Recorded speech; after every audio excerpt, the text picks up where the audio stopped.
Saya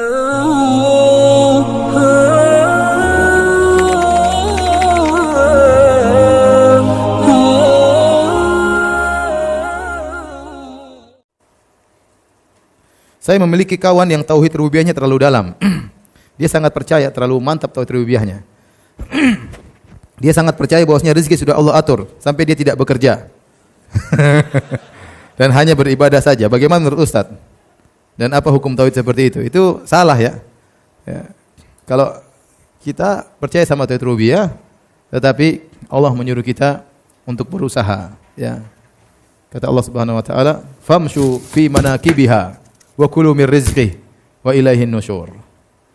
Berjalanlah kalian di penjuru-penjuru bumi, carilah manfaat-manfaatnya, makanlah rezeki-rezekinya, dan kalian akan kembali kepada Allah Subhanahu wa taala. Allah yang suruh. Ya, wa idza qudiyatis salatu fantashiru fil ardi wabtagu min fadlillah. Jika telah selesai salat Jumat, fantashiru fil ard, maka bertebarlah di atas muka bumi dan carilah rezeki Allah Subhanahu wa taala, ya. Ya, kana Daud ya'kulu min amali yadihi. Nabi Daud alaihissalam dahulu makan dari hasil kerjaannya sendiri, ya. Oleh karenanya para sahabat dahulu mereka bekerja, sampai hadis yang masyhur dalam Sahih Bukhari tentang bab at-tanawub fil ilm, bab tentang berganti-gantian dalam menuntut ilmu, tentang kisah Umar bin Khattab dengan kawannya. Mereka bersepakat satu hari, satu yang kerja, satu yang libur, gantian. Jadi hari ini Umar bin Khattab kerja, sementara temannya tidak kerja, ngaji sama Nabi SAW. Nanti malam ketemu, temannya kasih tahu, ya Umar, tadi Nabi ngomong begini. Besoknya gantian, Umar yang ngaji, temannya yang kerja.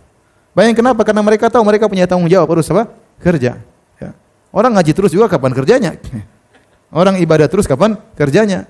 Makanya Allah memuji orang-orang yang bekerja tapi ingat kepada Allah Subhanahu wa taala. Rijalun la tulhihim tijaratun wala bai'un an dzikrillah wa iqamis salati wa ita'iz zakati yakhafuna yawman tataqallabu fihi al-qulub wal absar. Itu para lelaki yang perdagangan mereka, ya, dan transaksi mereka yang mereka lakukan tidak membuat mereka lalai dari mengingat Allah, dari zikir, dari salat, tapi mereka bekerja. Mereka bekerja. Makanya Allah sebutkan Nabi sebutkan di antara 7 golongan yang Allah naungi pada hari kiamat kelak, kata Nabi SAW, rajulun qalbuhu mu'allaqun bil masajid. Seorang yang hatinya rindu ke masjid. Berarti apa? Dia tidak sedang di masjid. Mungkin dia kerja, tapi dia ingin kembali ke masjid.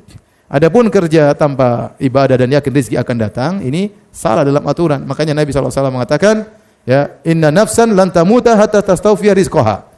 Sungguhnya sebuah jiwa atau satu jiwa tidak akan meninggal sampai dia menyempurnakan rezekinya, sampai takdirnya selesai seluruhnya. Ada dulu seorang, saya cerita, ada orang dia jatuh di sumur, ditolong oleh kawannya.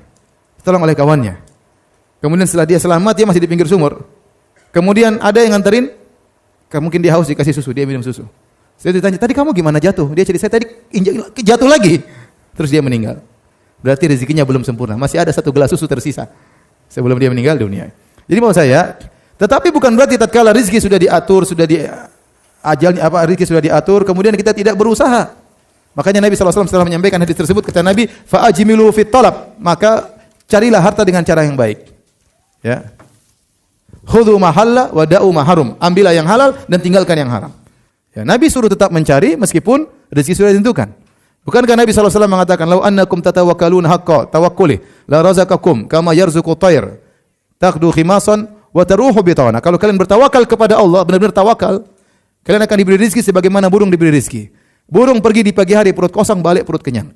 Burung pergi pagi hari ngapain? Cari rezeki. Burung itu tawakalnya hebat, tetapi dia tetap berusaha. Pergi pagi hari, pulang kenyang. Nah, kalau antum ingin dapat rezeki, tawakal, rububiyahnya mantap, tawakal bahwasanya rezeki dari Allah, bukan dari bos saya, tapi saya harus bekerja. Sunnatullah ada berjalan, yang bekerja dapat rezeki. Sebagaimana burung di pagi hari kerja. Kemudian orang salah paham dengan hadis ini. Kamu bertawakal kayak burung, kamu dapat rezeki. Terus tidur di rumah aja. Emang burung tidur pagi-pagi? Burung berusaha. Ente baru keluar sholat ke masjid, jalan miring-miring, burung sudah berkicau, loncat sana, loncat sini.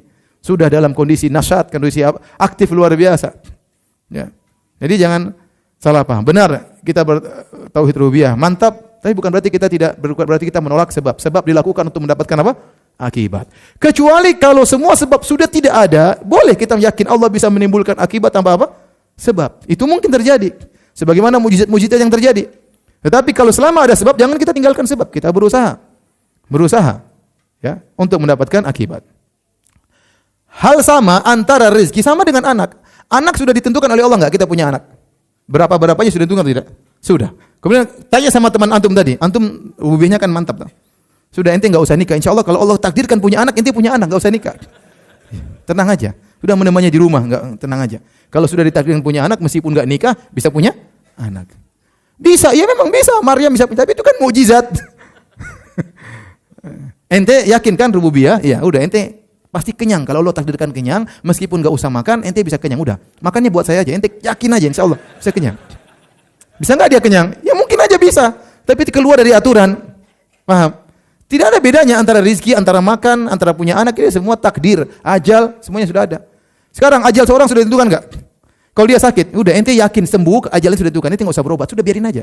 Kena DBD sudah biarin aja, tenang aja. Kira-kira dia mau bertahan atau dia pergi ke rumah sakit?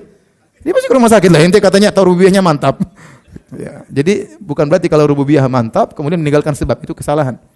Seorang berusaha, nah akibatnya serahkan kepada Allah. Jangan bergantung kepada rumah sakit, jangan bergantung kepada dokter, jangan bergantung kepada bos. Rezeki semua dari siapa? Allah. Itu yang benar seperti itu.